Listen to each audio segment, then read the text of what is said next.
Hey, it's Alan, and I just wanted to let you know that you can now listen to the ongoing history of new music early and ad-free on Amazon Music, included with Prime. We all react differently when we hear that a celebrity has died. If it's someone whose work has managed to touch us in a particular way, the loss can really hurt. Our idols aren't supposed to be life-sized. They're supposed to be bigger than that. Maybe not immortal, but somehow not subject to the day-to-day things that we have to deal with. It really bothered me when Joey Ramone died. It hurt when Kurt Cobain killed himself.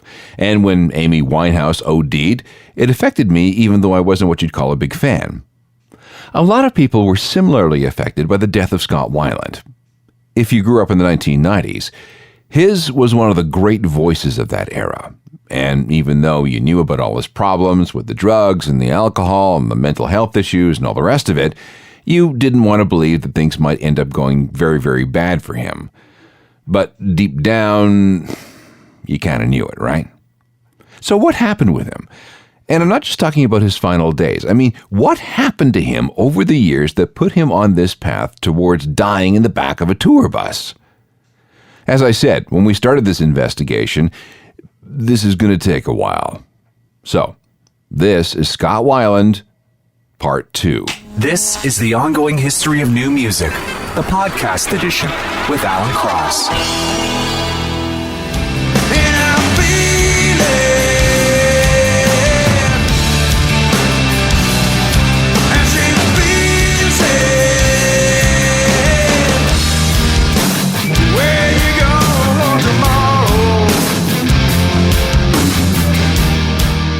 Scott Weiland and Stone Temple Pilots with Plush from the band's 1993 debut record, Core.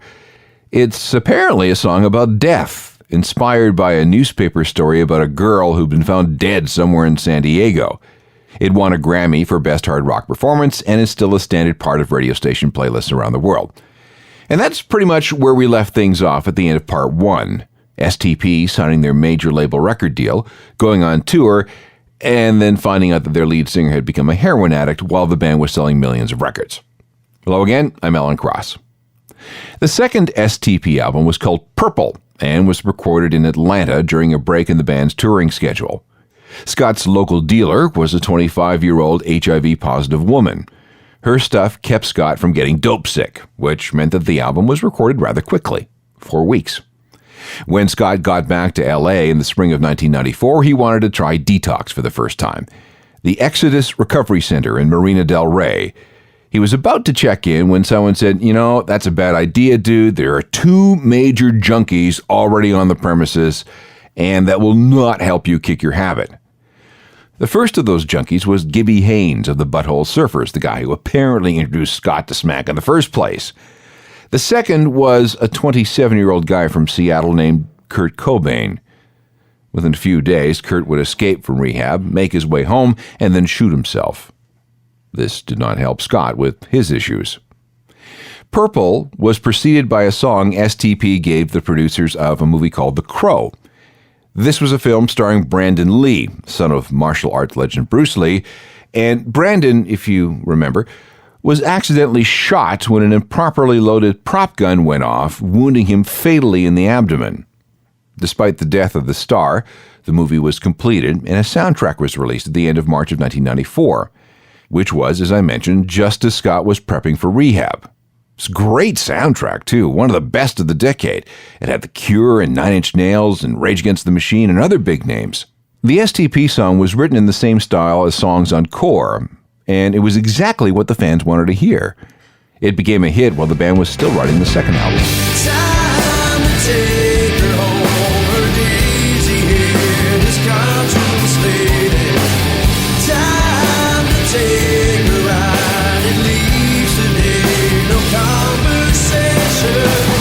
Time to take her home, her daisy hair. That's Big Empty from the Stone Temple Pilots, originally from the soundtrack of The Crow, but later included on the band's second album, Purple. Purple was released on June 7th, 1994, and I remember when it came out thinking, wow, this sounds a lot different than the first album. Well, it did. It was less grunge and more straight-ahead alt-rock. Hype was such that the album debuted at number 1 on the charts in the US and made it as high as number 1 in Australia, number 2 in Canada, number 10 in the UK. So yeah, things were looking good for STP. And despite a few rough patches, Scott Weiland seemed really, really happy. And on September 17th, 1994, he and his longtime girlfriend Janina Costenda were married in a lavish ceremony in a rich area of Pasadena.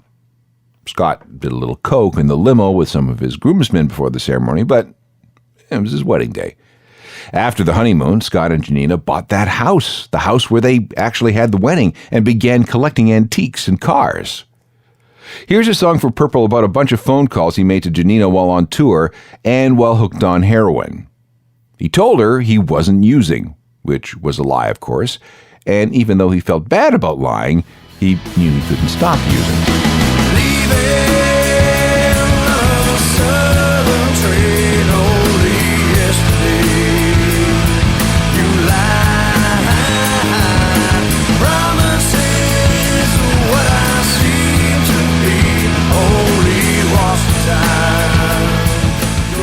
By the end of 1994, rumors had begun to swirl about Scott's condition.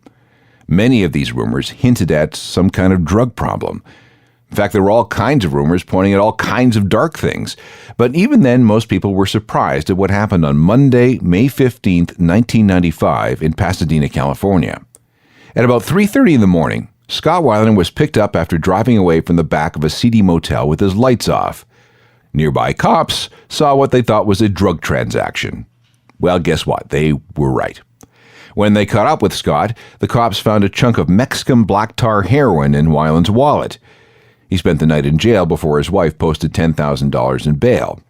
Now, you would think that an experience would have some kind of straightening effect. But on the way home from jail in the couple's '65 Mustang, Scott demanded that his wife drive to his dealer's house. He needed to score. When she refused, Scott jumped out of the car while it was still moving at 15 or 20 miles an hour.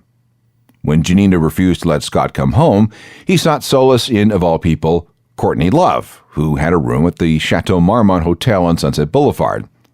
After preparing a tearful statement of remorse, Courtney called a local radio station in the middle of the night and read the statement live on air.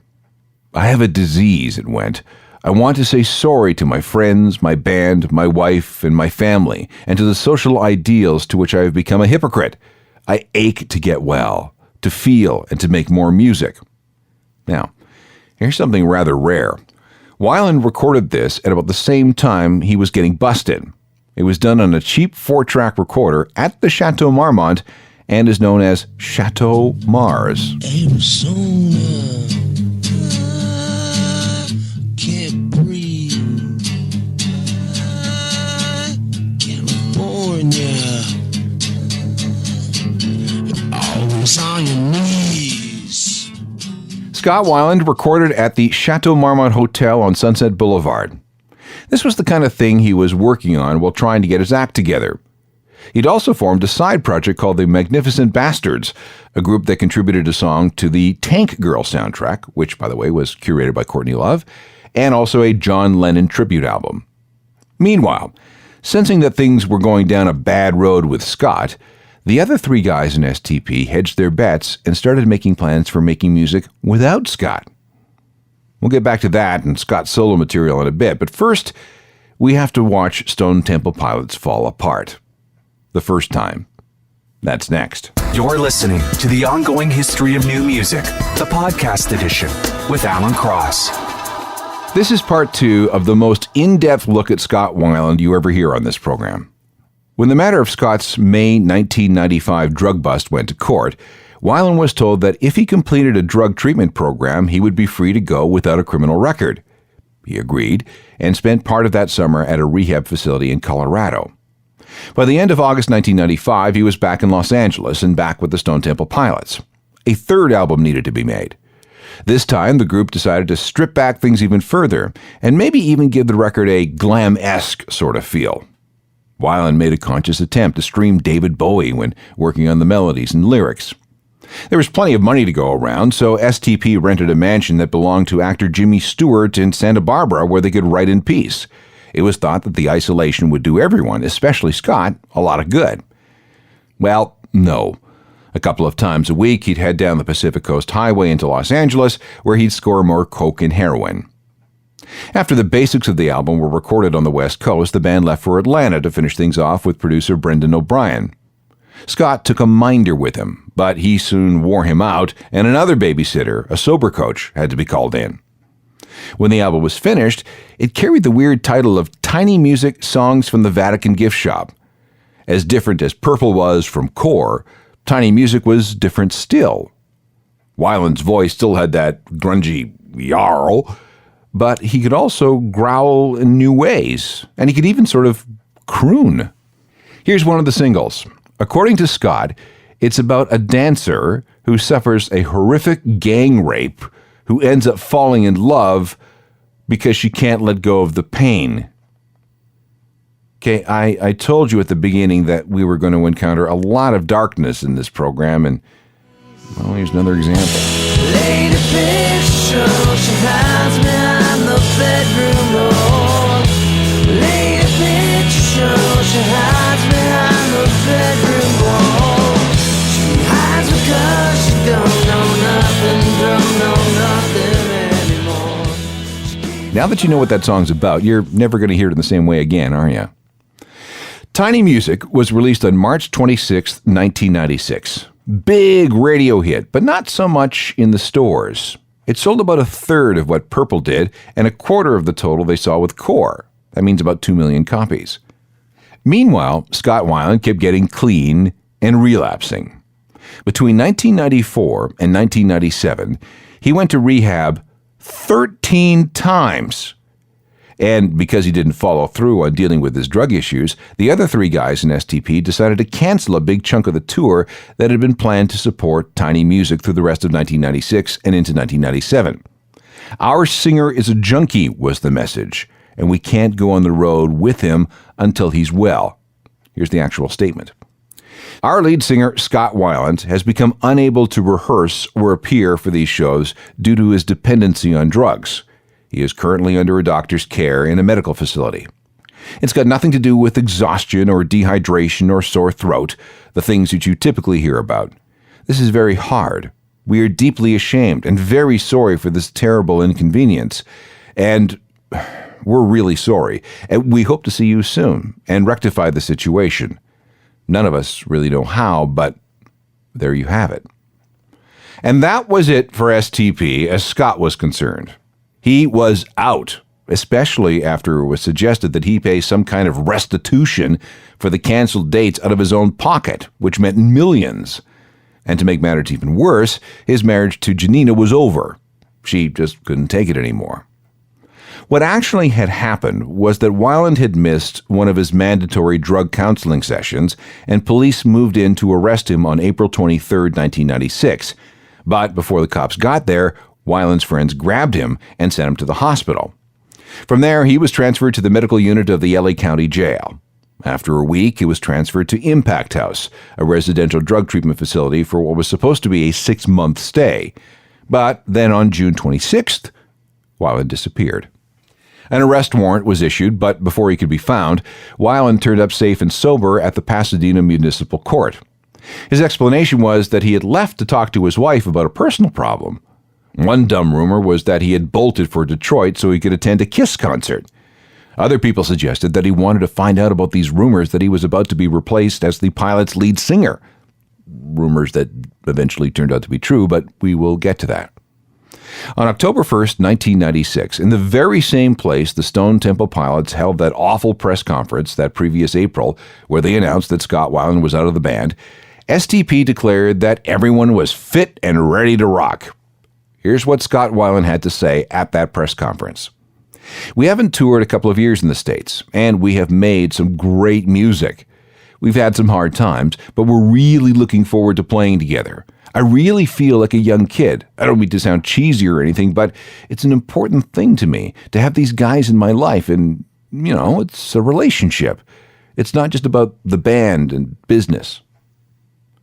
A 6-week road trip was laid out, beginning on November 4th in Los Angeles. Weiland was to be accompanied by a guardian and was required to meet a nightly curfew. It was also decided that in the interest of keeping things simple, no international borders would be crossed. I mean, can you imagine the hassle involved in getting someone like Weiland through customs? Things continued to get better. On October 29, 1996, a judge dropped all cocaine and heroin charges against Scott. He was satisfied that Weiland had successfully completed the course of drug treatment prescribed by the court and was now free to go. By the fifth show in the tour, you would have never known that STP had been inactive for so long. Weiland looked and sounded great, easily lasting through a set that included 20 songs over more than 2 hours. And the rest of the band, man, they were sounding tight and fresh. By the time a Christmas break came up after a December 14th show in Cleveland, people were feeling really, really good. It had been a fantastic 6 weeks. So everything was fine, right? No. In fact, things were about to fall apart again. Right at the end of the 6-week tour, something went very wrong. First, a New Year's show in Anchorage, Alaska was canceled without explanation. Then, 2 more shows scheduled for the first week in January in Hawaii were also blown out. More than 30,000 people had been expecting to see STP over those gigs. And from the band, nothing but silence for almost a week. Finally, on January 6, 1997, STP's manager Steve Stewart issued one of those statements. Scott has made the band aware that he was having problems again and is taking care of himself at this point. He's safe, he hasn't been arrested, he wasn't picked up, but he's in a situation where he's getting care. The band is still together. They haven't broken up, and no one's been fired. What actually had happened is that Scott had called Dean DeLeo at home on December the 29th. He confessed that he had fallen off the wagon, hard. And the following day, December 30th, and on his own volition, Weiland checked into rehab once again. Now, in case anybody is keeping score, this was the 13th time he had entered rehab in the last 3 years. But this time he swore he was going to get well once and for all. Meanwhile, the other 3 guys could do nothing but be frustrated at this new roadblock. And things had been going so well. Tiny Music had jumped 78 spots on the album charts in a month because of the tour. They were making up for a lot of lost time and money. And now their singer was being sent to rehab for an undetermined amount of time? Now what? Well, maybe it was time to go to Plan B. After a show in Toronto on May 25th, 1997, the rumors were that the Stone Temple Pilots were finished for good. All right, so now what? Well, for Scott, it was time for a solo album. Given his stature as part of a multi-platinum band, his record company didn't flinch when he said he wanted to make a solo album. With a little help from Daniel Lanois, he wrote and recorded 12-bar blues. He called it Artistic Time Away from STP. Scott played everything himself. The record was far from being any kind of a hit, but it did show a side of Scott that few people knew existed. And the reviews were very kind, effusive even. Here's a track that tried to be a single but failed. And, that's Sheryl Crow on guitar. When today I thought there was sun, but sun stole away. I'll play by your rules, I follow you. Scott Weiland taking some pretty interesting creative risks with his 1998 solo album 12-Bar Blues. You know, this is actually a pretty fine record as long as you go into it not expecting it to be an STP album. It was released in May of 1998, at which point Scott had been clean and sober for 6 whole months. He spoke candidly of his drug problems, declaring that he had spent over $6 million on drugs between 1994 and early 1998. His new management company was making sure that Weiland was going to his Narcotics Anonymous meetings, and as far as anybody could tell, he wasn't taking anything stronger than coffee. While Scott was making 12-Bar Blues, the other 3/4 of STP went off and made an album under the name Talk Show with a singer named David Coots. It also didn't do very well, selling maybe 60,000 copies, and it did not get the good reviews that 12-Bar Blues got either. Meanwhile, Scott formed another band, Scott Weiland and the Action Girls. No women in the band, by the way. And other offers started coming in. There was talk about working on a movie soundtrack, maybe scoring some TV shows, and maybe even doing a little acting. things were starting to look great again. Hit Parader magazine even published a story under the headline, "Scott Weiland in full control." But then came Monday, June 1st, 1998. 2 weeks after the release of his solo album, and 1 day before he was supposed to play a gig in New York City, Weiland was busted for drugs. At 3 o'clock in the afternoon, cops picked him up coming out of a building known to house drug dealers. Wald House, number 20, Avenue D, Manhattan's Lower East Side. The cops had the place staked out for any and all comers, and when Weiland came out of the building, they pounced. They found 10 decks of heroin, $10 packages of smack that were worth about $100 apiece. The arresting officer was heartbroken. He was a huge STP fan and had been following Weiland's story in the press. He had no idea that he'd be the one to send him back to jail. Weiland was told to appear back in that New York City court on July 31st. But then he disappeared. As soon as he was out on bail, he was gone. Then it got even weirder because of something that was happening on the West Coast. A Los Angeles Superior Court judge named Larry Fidler was assigned to the Weiland case, and one of the conditions he imposed on Scott was that he appear at court hearings every so often. This was a way for the judge to make sure that Weiland was staying clean. Weiland missed the first hearing on June 11th, but he had an excuse. He was in a drug rehab facility. His second appearance was scheduled for early June, but he didn't show up. "Where's your client?" Judge Fidler thundered at Michael Nassatir, Weiland's attorney. "I don't know, Judge. Nobody knows." Nassatir was nervous about Weiland, and this is the guy who represented Robert Downey Jr. through all his drug trials. When Weiland didn't present himself that day, the judge issued a $250,000 warrant for Weiland's arrest. This was bad. This was 9:15 on the morning of Thursday, July 9th, 1998. The last time anyone saw Weiland was about 2 hours later. He was seen on the steps at the Los Angeles County Courthouse smoking cigarettes and answering a few questions. He was supposed to go inside to face the music, but by all accounts he never did. While standing outside the courthouse, he heard about the warrant. He knew that he'd be arrested the second he put inside, so he vanished. Again, this is July 9th, 1998. A continent-wide APB was put out for his arrest. No one knew where he was, and if they did, they sure weren't talking. Scott's manager and Scott's lawyer refused to say anything. Weiland was on the lam for almost 13 days. At 6:30 p.m. on Tuesday, July 22nd, 1998, he was arrested at 6th and Burlington Street near downtown Los Angeles. And before you ask, yes, cops found drugs on him. Here's the weird thing, too. The police weren't looking for him because of that arrest warrant. They picked him up because he was simply buying drugs. Weiland spent the night in jail before being released on $250,000 bail at 10:22 the next day. This only complicated the coast-to-coast thing.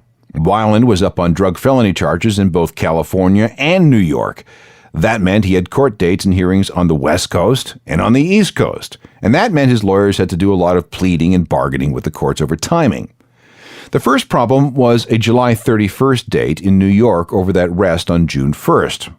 Weiland's New York attorney, Robert Kalina, who worked with rap artists like Biggie Smalls and Run DMC, successfully convinced the court that Weiland was unable to appear because he was, in fact, in rehab again in California. Judge Thomas Farber and District Attorney Christine Hatfield agreed to put things off until November 4th, 1998. Weiland stayed in rehab for another 4 months, and the whole time he was there, he knew he faced jail time if convicted. Up to a year, in fact.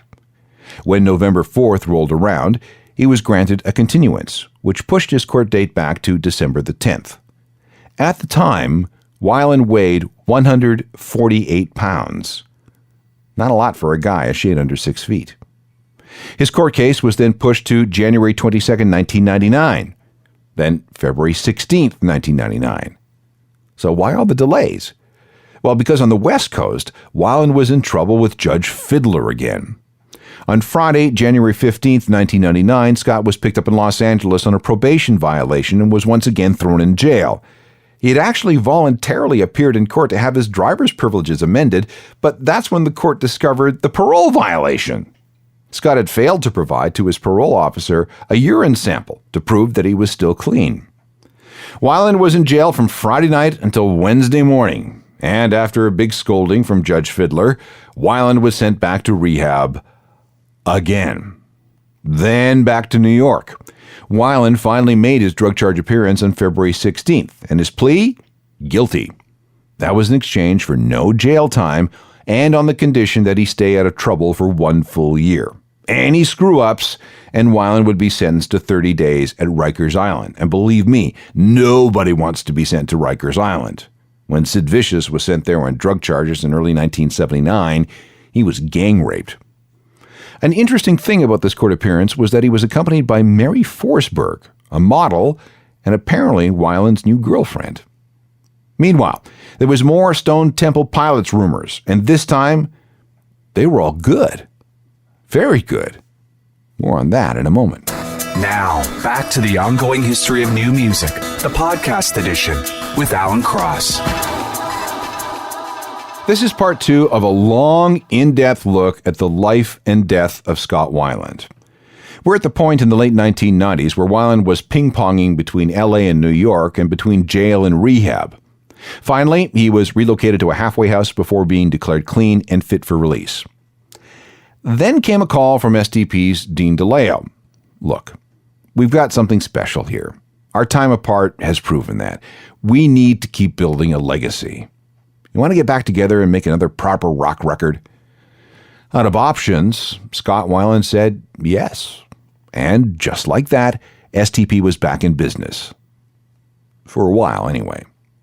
Here's Robert, Dean, and Eric on Talk Show, their aborted band, Weiland's solo album, and what was coming next. I think after the Talk Show thing, I think the Talk Show record was really therapeutic for all of us to make, as well as, Scott's record was for him. I think it taught us a lot, and we came up, off that record and felt like, hey, we learned a lot of things. I mean, one of them was chemistry. We kind of looked at each other in a different way and kind of thought, this is what we mean to each other. And sometimes it takes that to realize that. This brings us to February 1999. STP entered the studio with producer Brendan O'Brien to start work on a 4th album. The very first song they tackled was called Down. Nice to meet you. Nice to know me. What's the message? Where you shall be? I've been waiting a long time now. Down, a single from the Stone Temple Pilots' 4th album, cleverly entitled Number 4. It was released on October 26, 1999. But leading up to its release, things had gone back to the old ways. On March 16th, Judge Fiddler received a positive progress report on Weiland. Later that day, there was a surprise gig at the Viper Room in Los Angeles, and there were rumors that if Lollapalooza were to be reactivated, STP would be the headliners. Then, another setback. On June 4th, Judge Fiddler received a report that Weiland was not living up to the terms of his probation. Again. The rehab facility, Impact House, had sent the judge a letter saying that Weiland had been dropped from treatment on April 16th for failing to comply with the program. What happened? Well, Weiland either failed to provide another urinalysis or drugs had been detected in a sample he did give. Judge Fiddler was not happy, but frankly he was getting a little tired of Weiland's face, so he ordered him into another rehab facility. Meanwhile, STP was hoping to get in some shows. A gig in New York City scheduled for June 11th was canceled, and there was the matter of a show set for Las Vegas on August the 12th. Here are the other guys in the band explaining exactly what happened. That was a really, really freaky week, man. I'll briefly tell you about it. Scott did not have a court date until September 10th. Well, our show was in Las Vegas on August 12th, and the court systems in California said, okay, Mr. Weiland, if you want to leave the state, we want you to turn yourself in on August 13th, which was a Friday the 13th. Sentenced on the 13th floor of the courthouse, interesting enough. Really? Yeah. Trouble. So, if you can imagine, we went from being a band and sharing what we love to do, and Scott probably had the longest stint of sobriety under his belt in the decade. And if you could see the torment on his face, knowing what he was facing the very next day after the band did one of its greatest gigs, And we literally flew back from Vegas that next morning after having a great week's worth of rehearsal and doing this lovely show. And we watched our friend be taken away by a 200-pound bailiff, man. It was the most surreal 4 days you'd ever want to experience. Scott was in a I wouldn't say good frame of mind, but probably the best he could. Yeah. He had someone with him 24/7, just kind of keeping him in check. I mean, this guy was tied to him for like what 3 weeks before that. Yeah. So Scott was in a frame of mind where he knew what was happening. He knew what was going to happen. I think he was realizing where he was going to. I think that shows in the lyrics. I think that showed in that show that night that we did. Yeah, And he was insanely great. Just really, it was one of the band's finest shows, I think. Yeah, I mean, one of the last things he said to us while we were in the room alone was, I couldn't think of 3 other people to spend my last night of freedom with, He had to make me cry. He had to do it. After the show, Weiland was arrested and sent to jail. On Friday, September 3rd, he was sentenced to 1 year, stemming from that probation violation in August of 1998. Michael Nassatir, Weiland's attorney, supplied Judge Fiddler with a series of letters and testimonials from friends and drug counselors, but he didn't buy any of it. So, 1 year in the LA County Jail. Sobs broke out in the courtroom when the verdict was read. On November 13th, 1999, he was arrested and sent to jail. Weiland spent the next months living in a dormitory. He was up at 5:30 every morning. Between 7 a.m. and 7 p.m., he had to attend a series of meetings and drug counseling sessions. After supper, he had a few hours of free time before lights out at 10 o'clock. He was not allowed to listen to music. Meanwhile, the new album hit the stores. What would you do? What would you do if I followed you? What would you do?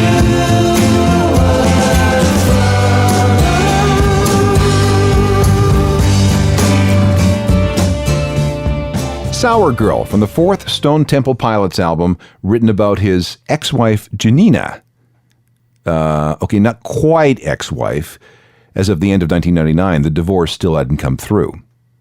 Little was heard from Scott Weiland through the winter, but in January there were rumblings that things were going well and that he was going to get out early. And he did, December 31st, 1999.